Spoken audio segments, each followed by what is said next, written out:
اس میں حکمت کیا تھی؟ اس میں حکمت کیا تھی؟ اللہ نے اپنے حبیب صلی اللہ علیہ وسلم کو یہ معراج کیوں کروائی جو کسی پیغمبر کو کے حصے میں نہیں آئی؟ اس کی وجہ یہ تھی کہ ہمارے نبی صلی اللہ علیہ وسلم جب بیت المقدس گئے ہیں، تمام پیغمبروں کو وہاں جمع کیا گیا اور نبی سے امامت کروائی گئی، تاکہ آپ کی فضیلت صرف زبان سے ثابت نہ ہو کہ نبی تمام پیغمبروں کے سردار ہیں، بلکہ مصلی پہ کھڑا کر کے امامت کروا کے پریکٹیکلی ثابت کروایا جائے کہ واقعی اب آپ امام ہیں۔ اس سے ہمیں یہ سبق ملتا ہے، کچھ چیزیں زبانی کہنے سے دماغ میں نہیں اترتی، عمل کر کے دکھانا پڑتا ہے۔ اب میں اس ٹاپک پہ جاؤں گا نہیں، کر کے دکھاؤ تو پھر لوگ مانیں گے، بولنے سے کچھ بھی نہیں ہوتا۔ وہ چیز بھی خود ذہن میں لے آئیں آپ جو میں بتانا چاہ رہا ہوں، اور دوسری چیز جو میں زبان سے کہہ دیتا ہوں، آپ ہزاروں مرتبہ لوگوں کو سخاوت کی ترغیب دیں، کچھ نہیں ہوگا، خود سخاوت دکھائیں تو لوگ خود۔ ابھی دیکھو میں لوگوں کو کہتا رہتا یار ہمارے لوگ بیان میں بیٹھے ہیں بیچارے تھکے ہوئے ہوتے ہیں، چائے پلاؤ چائے پلاؤ، کوئی پلاتا نہیں پلاتا مجھے نہیں پتا، میں نے خود تھوڑی سی سخاوت دکھائی، سب کو میری طرف سے چائے، بغیر ترغیب کے آفریں آنا شروع ہو گئیں۔ تو اللہ نے اپنے حبیب صلی اللہ علیہ وسلم سے باقاعدہ امامت کروائی ہے۔ تمام پیغمبر، موسیٰ کلیم اللہ، ابراہیم خلیل اللہ، آدم صفی اللہ، یہ سارے کے سارے پیغمبر ہمارے نبی کی امامت میں آپ نے نماز پڑھ کے اللہ نے بتا دیا کہ جو سب سے آخر میں آیا، یہ نہ سمجھنا کہ وہ سب سے اس کا درجہ تم سے کم ہے، وہ سب سے افضل ہے۔ اور حدیث میں اسی مضمون کو آپ صلی اللہ علیہ وسلم نے یوں بیان کیا، فرمایا لو کان موسیٰ حیا لما وسعہ الا اتباعی، اب اگر موسیٰ بھی زندہ ہو کے آ جائیں تو مجھے فالو کیے بغیر ان کی نجات نہیں ہوگی۔ اور ایسا اللہ نے سمت کو اب مقام دیا ہے نا، جب حضرت عیسیٰ علیہ السلام قرب قیامت میں نازل ہوں گے تو حضرت مہدی عصر کی نماز کے لیے مصلی پہ کھڑے ہوں گے نماز پڑھانے کے لیے۔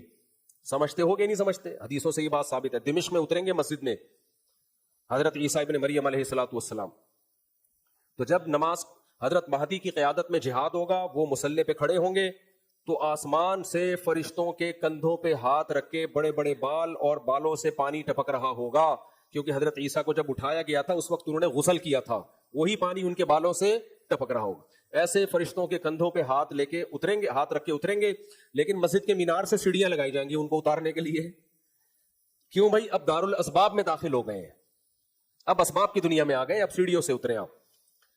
اور حضرت عیسیٰ ابن مریم کو جب اٹھایا گیا تھا نا، جو عمر اس وقت تھی، جو کیفیت تھی، بالکل اسی پہ نازل ہوں گے وہ، ان کی عمر میں ایک سیکنڈ بھی اضافہ نہیں ہوا ہوگا۔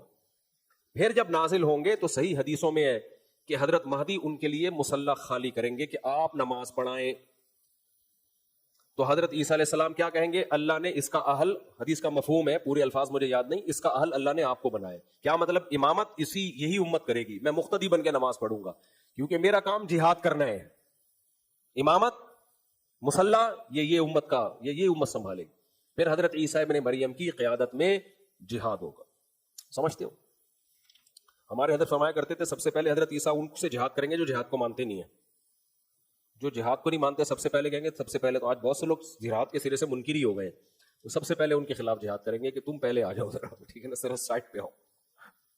تو اچھا میرے بھائی کہاں چلا گیا یار وہ، ہاں، تو حضرت عیسیٰ کی قیادت میں دجال کو بھی قتل کیا جائے گا، اور یاجوج ماجوج بھی نکلیں گے، ان کو بھی قتل کیا جائے گا۔ یاجوج ماجوج کہاں چھپے ہوئے ہیں ہمیں نہیں پتا۔ اب لوگ فلسفے پیش کرتے ہیں، ایکچولی وہ یاجوج ماجوج فلاں ہے، کوئی کہتا ہے چائنا والے ہیں، کوئی کہتا ہے یہ چائنا سارا یاجوج ماجوج ہے، تو واللہ عالم۔ لیکن احادیث سے بہرحال پتہ چلتا ہے ذوالقرنین جو پہلے گزرے ان کے دور میں تھے جو انہوں نے دیوار لگا کے ان کو بند کر دیا۔ اب لوگ کہتے ہیں بھائی گوگل سے، سیٹلائٹ سے وہ دریافت کیوں نہیں ہو رہے؟ بھائی اللہ نے جو ٹائم ان کے دریافت ہونے کا رکھا ہے اس سے پہلے اگر وہ دریافت ہو گئے تو وہ حدیثیں غلط ہو جائیں گی۔ اور یہ کہنا کہ گوگل سے ہم نے زمین کا چپا چپا دیکھ لیا ہے، گوگل سے زمین کا چپا چپا دیکھا جا سکتا ہے لیکن دیکھا نہیں ہے۔ سمجھ رہے ہو کہ نہیں سمجھ رہے؟ کیونکہ گوگل سے جب چپا چپا دیکھنا شروع کریں گے نا، یہ بہت آسان کام نہیں ہے، یہ بہت سی چیزیں چھپی ہوئی ہیں پہاڑوں کے پیچھے، پہاڑوں کے نیچے، ابھی بھی ایسی ایسی چیزیں ڈسکوری میں نئی نئی چیزیں دریافت ہو رہی ہوتی ہیں۔ یہ سائنسدانوں نے دعویٰ ہی نہیں کیا کہ ہم نے زمین کا چپا چپا اور پہاڑ کی ایک ایک غار میں گھس کے سب کچھ چیک کر چکے ہیں، ہم یہ دیکھا ہی نہیں ہے۔ دیکھا ہی نہیں ہے تو پھر کیسے دعویٰ کر سکتے ہیں؟ تو یاجوج ماجوج بھی ایک قوم ہے جس کو اللہ نے چھپا دیا، جو قرب قیامت میں ظاہر ہوگی اور زمین پہ فساد مچائے گی، تباہی مچائے گی. پھر حضرت عیسیٰ علیہ السلام ان کو قتل کریں گے، ان کی دعا سے وہ مریں گے. تو خیر یہ معراج کا. پھر معراج میں پہلا ایک واقعہ کیا کہ اللہ نے اپنے حبیب صلی اللہ علیہ وسلم سے تمام پیغمبروں کی امامت کروائی. تو اس سے ہمارے نبی کی فضیلت کو ثابت کیا. نماز ہر مسلمان کے پیچھے ہو جاتی ہے، لیکن مصلی کی ایک ویلیو ہے. تمام پیغمبر موجود تھے، اللہ نے کسی اور پیغمبر کو آگے نہیں جانے دیا. سید الانبیاء ہوں گے آگے. اسی سے علماء نے استدلال کیا ہے کہ افضل سے افضل شخص کو مصلی پہ کھڑا کیا کرے. سمجھتے ہو؟ باقی ہو ہر ایک کے پیچھے جاتی ہے. اب آپ کو وہ سمجھ میں نہیں آ رہا تو ہٹانے کی کوشش نہ کریں، لڑائی جھگڑے ہوتے ہیں اس سے.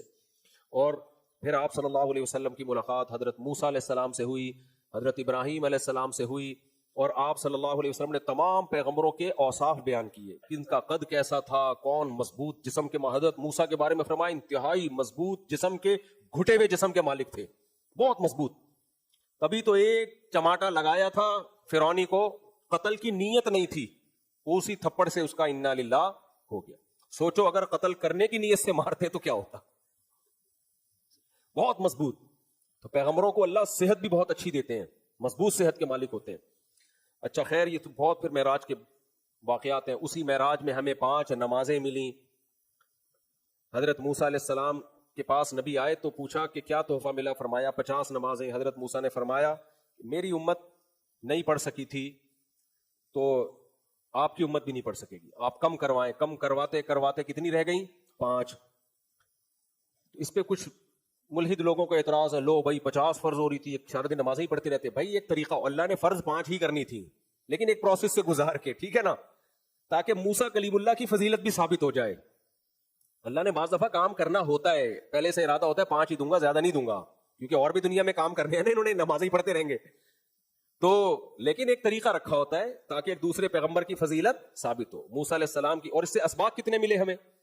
حضرت موسیٰ نے ہمارے نبی صلی اللہ علیہ وسلم کو مشورہ دیا کہ آپ کم کروائیں. تو اس سے بہت سارے اسباق ہمیں ملتے ہیں کہ بھائی اگر آپ کا کوئی بھی لیڈر ہے، کوئی پیغام لے کے آتا ہے تو اس کو مشورہ دیا جا سکتا ہے. بھائی یہ ذرا آسان حکم رکھو، آسان حکم، تاکہ ان کے لیے مشکلات نہ ہو. بہت سارے اسباق ہیں، ان کی طرف جاؤں گا تو بیان بہت لمبا ہو جائے گا. معراج ہی میں نبی صلی اللہ علیہ وسلم نے کچھ لوگوں کو آگ میں جلتے ہوئے دیکھا. وہ زانی تھے. کچھ لوگ جو کچھ واقعات بعد میں ہونے تھے وہ اللہ نے صورت مثالیہ بنا کے پہلے دکھائے نبی صلی اللہ علیہ وسلم کو، جو بعد میں ہونے تھے.